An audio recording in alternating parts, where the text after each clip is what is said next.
ભરૂચ જિલ્લા ભાજપ સંગઠનની જાહેરાત થઈ ચૂકી છે, જેમાં 8 ઉપપ્રમુખ, 3 મહામંત્રી અને 8 મંત્રીની વરણી કરવામાં આવી છે। વિવિધ મોરચાના પ્રમુખની પણ વરણી થઈ છે। તો ભાજપ દ્વારા કુલ 48 હોદ્દેદારની નિમણૂક કરવામાં આવી છે। સંવાદદાતા મુનીર પઠાણ ફોન લાઈન પર જોડાઈ ગયા છે। મુનીર, ભરૂચ જિલ્લા ભાજપ સંગઠનના માળખાની જાહેરાત થઈ ગઈ છે, કયા કયા નામોની જાહેરાત? સંજીવની લાંબા વિરામ બાદ ભરૂચ જિલ્લાના સંગઠનની બીજેપીની વરણીની જાહેરાત કરવામાં આવી છે અને વાદ વિવાદ વચ્ચે ભરૂચ જિલ્લા પ્રમુખ પ્રકાશ મોદી દ્વારા ભરૂચ જિલ્લા ભાજપ સંગઠનની પણ જાહેરાત કરાઈ છે।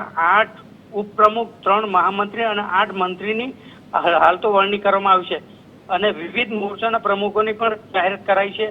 ભાજપ દ્વારા કુલ 48 હોદ્દેદારોની નિમણૂક કરવામાં આવી છે, જેમાં 3 લઘુમતી ભરૂચ જિલ્લામાં આમોદ તાલુકો, ભરૂચ તાલુકો અને ઝઘડિયા તાલુકાનો પણ સમાવેશ કરવામાં આવ્યો છે। જી સંજીવની, ધન્યવાદ મુનીર જાણકારી માટે।